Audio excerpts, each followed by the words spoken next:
नमस्कार दोस्तों, हमारे चैनल जीके पॉइंट में आपका स्वागत है। आज हम आपके लिए भारतीय राज्य व्यवस्था एवं संविधान का अगला पार्ट लेके उपस्थित हुए हैं।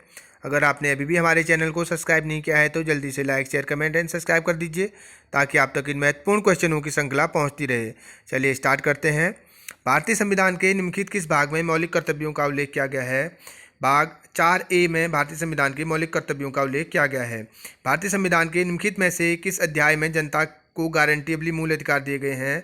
भाग 3 में भारतीय संविधान के मूल अधिकारों का वर्णन किया गया है।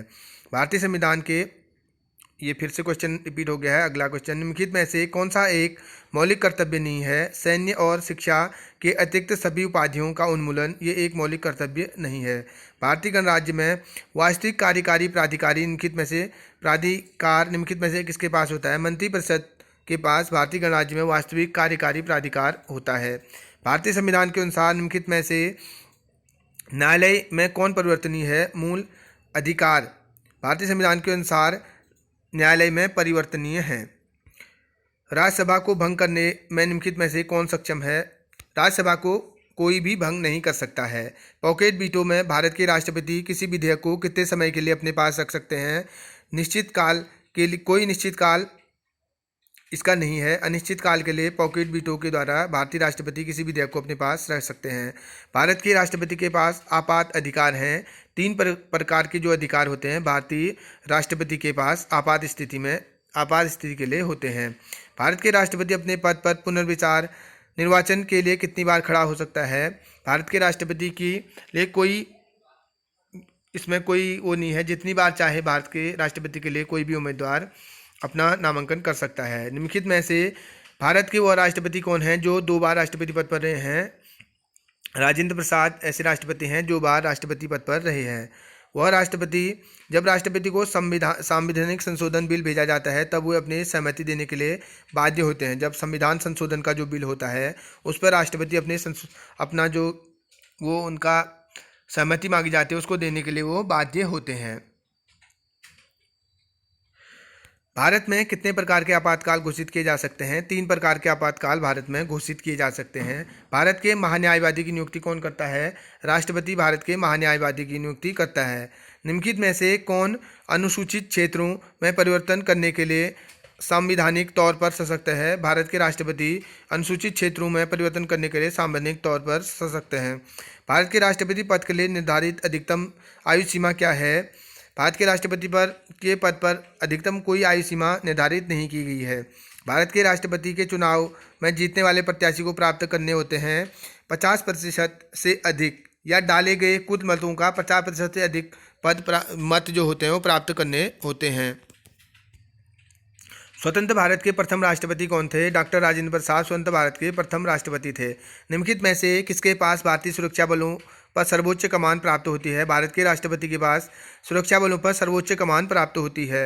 उपराष्ट्रपति निम्नलिखित में से किस कोष से किसी अप्रत्याशित खर्च के लिए धन दे सकते हैं? आकस्मिक निधि जो होती है भारत की या देश की, उससे राष्ट्रपति अप्रत्याशित खर्च के लिए धन दे सकते हैं।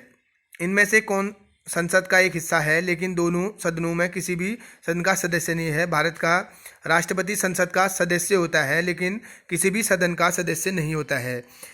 निम्नलिखित में से किसने सबसे कम समय के लिए भारत के राष्ट्रपति के रूप में कार्य किया था? डॉक्टर जाकिर हुसैन ने सबसे कम समय के लिए भारत के राष्ट्रपति के रूप में कार्य किया था। भारत का राष्ट्रपति लोकसभा का कार्यकाल पूरा करने से पहले भंग कर सकता है। ये प्रधानमंत्री की सलाह से भारत का राष्ट्रपति लोकसभा का कार्यकाल पूर्ण होने से पहले ही भंग कर सकता है। संघीय संसद की संयुक्त बैठक किस लिए बुलाई जाती है? किसी गैर वित्तीय विधेयक पर दोनों सदनों में गतिरोध के समाधान हेतु भारतीय संघीय संसद की संयुक्त बैठक बुलाई जा सकती है। भारत के किस राज्य ने सबसे ज़्यादा प्रधानमंत्री दिए हैं? गुजरात एकमात्र ऐसा राज्य है जिसने सबसे ज़्यादा प्रधानमंत्री दिए हैं। भारतीय संसद में शामिल हैं लोकसभा, राज्यसभा और राष्ट्रपति। भारतीय संसद के 3 भाग होते हैं। संसद में आधिकारिक विपक्षी समूह के रूप में मान्यता प्राप्त करने के लिए कुल सदस्य संख्या का 1/10 भाग होना आवश्यक है। अगर किसी दल को जो सरकार है उसके सामने विपक्ष के रूप में खड़ा होना है तो उसे कुल जो जीते हुए कुल जो सदस्य संख्या होती है उसके 1/10 भाग उनके पास प्राप्त होने चाहिए। भारतीय संविधान में लोकसभा तथा राज्यसभा के सदस्यों की अधिकतम संख्या कितनी है? भारतीय संविधान में 550 लोकसभा में तथा 250 राज्यसभा में सदस्यों की संख्या निर्धारित की गई है। भारत सरकार की मुख्य विधि अधिकारी कौन होता है? भारत का महान्यायवादी भारत में मुख्य विधिक अधिकारी होता है। ऐसे व्यक्ति कौन हैं जो राज्यसभा के सदस्य होते हुए राज्यसभा और लोकसभा दोनों में बोल सकते हैं? वही मंत्री जो राज्यसभा के सदस्य हैं, वे लोकसभा तथा राज्यसभा दोनों में बोल सकते हैं। देश में पंचवर्षीय योजनाओं का अनुमोदन करने वाला सर्वोच्च निकाय कौन सा है? राष्ट्रीय विकास परिषद देश में पंचवर्षीय योजनाओं का अनुमोदन करने वाला सर्वोच्च निकाय होता है। भारत का योजना आयोग एक असंवैधानिक निकाय है। भारत का जो नीति आयोग है वो एक असंवैधानिक निकाय होता है। लोकसभा के अध्यक्ष का चुनाव किया जाता है। लोकसभा के सदस्यों द्वारा लोकसभा के अध्यक्ष का चुनाव किया जाता है।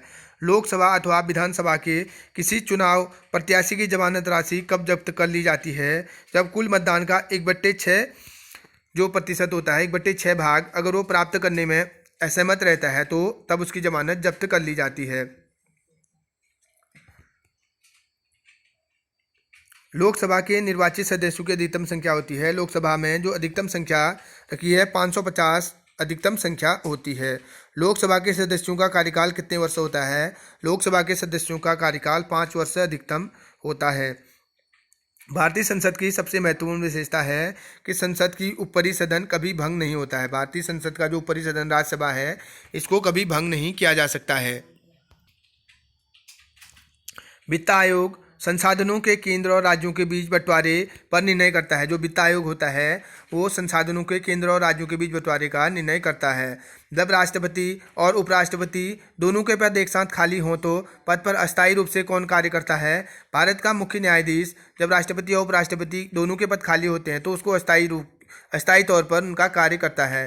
भारत के महान्यायवादी को सर्वनाधिकार है। भारत के राज्य क्षेत्र के भीतर किसी भी कानूनी अदालत में उसको श्रवण का या बोलने का अधिकार होता है।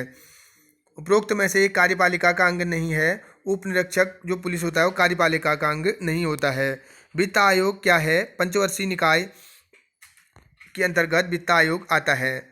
भारतीय संघ राज्य क्षेत्र का दैनिक प्रशासन किसके द्वारा संचालित होता है? उपराज्यपाल के द्वारा। भारतीय संघ राज्य क्षेत्र जो केंद्र शासित प्रदेश होता है उनका दैनिक जो प्रशासन होता है उसके द्वारा संचालित होता है। तो दोस्तों, भारतीय संविधान एवं राज्य व्यवस्था का अगला भाग लेकर जल्द ही आपके बीच उपस्थित होंगे। धन्यवाद।